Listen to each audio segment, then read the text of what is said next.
20वां साल हो गया नीतीश जी के भरोसे तो अब बिहार नहीं चल रहा है, अब तो भगवान भरोसे ही चल रहा है।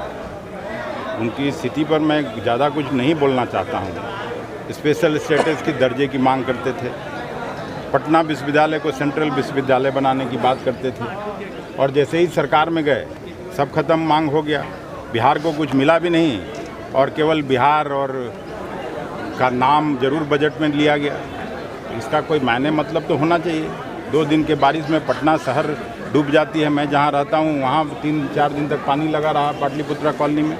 कोई देखने वाला है? किसी को पटना को सिंगापुर बनाने की बात होती थी। बिहार बंटवारे पर बिहार को हरियाणा और पंजाब बनाने की बात कही गई थी।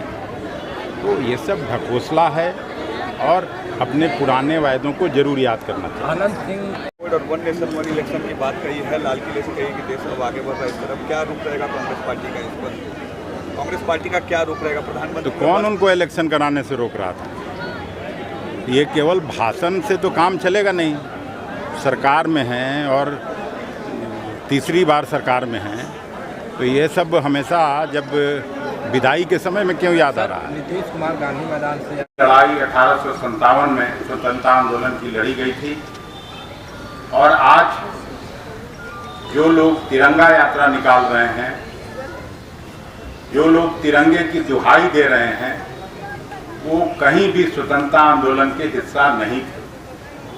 क्योंकि जनसंघ पार्टी, भारतीय जनता पार्टी की स्थापना ही आज़ादी के बाद हुई थी। लेकिन नरेंद्र मोदी और उनका कुनबा जिस तरह से व्यवहार कर रहा है देशवासियों के सामने, उससे लगता है कि आज़ादी के आंदोलन में उन लोगों ने हिस्सा लिया। लेकिन मैं साफ तौर पर कहना चाहता हूं कि जब तक देश आज़ाद नहीं हुआ, ये लोग अंग्रेजों के पक्ष में खड़े थे, अंग्रेजों के साथ खड़े थे। लेकिन इस अवसर पर हम लोगों के लिए ये विशेष राष्ट्रीय पर्व है, क्योंकि हमारे लोगों ने, कांग्रेस कर्मियों ने बापू के नेतृत्व में, नेहरू जी के नेतृत्व में, सरदार वल्लभ भाई पटेल और सुभाष चंद्र बोस के नेतृत्व में ये लड़ाई लड़के देश को आज़ाद कराने का काम किया था।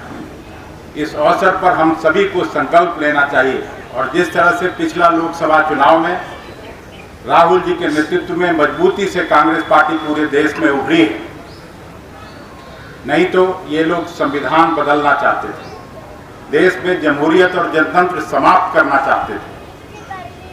सरकार जरूर उनकी जोड़ तोड़ से बन गई, लेकिन पिछला जो लोकसभा और राज्यसभा आहूत हुआ, जिस तरह से राहुल जी ने भाषण किया, जिस तरह से राहुल जी ने सभी जाति धर्म संप्रदाय के लोगों को आह्वान किया, उससे साफ है कि उनके नेतृत्व में कांग्रेस फिर से अपनी खोई हुई गरिमा और प्रतिष्ठा को वापस करेगी।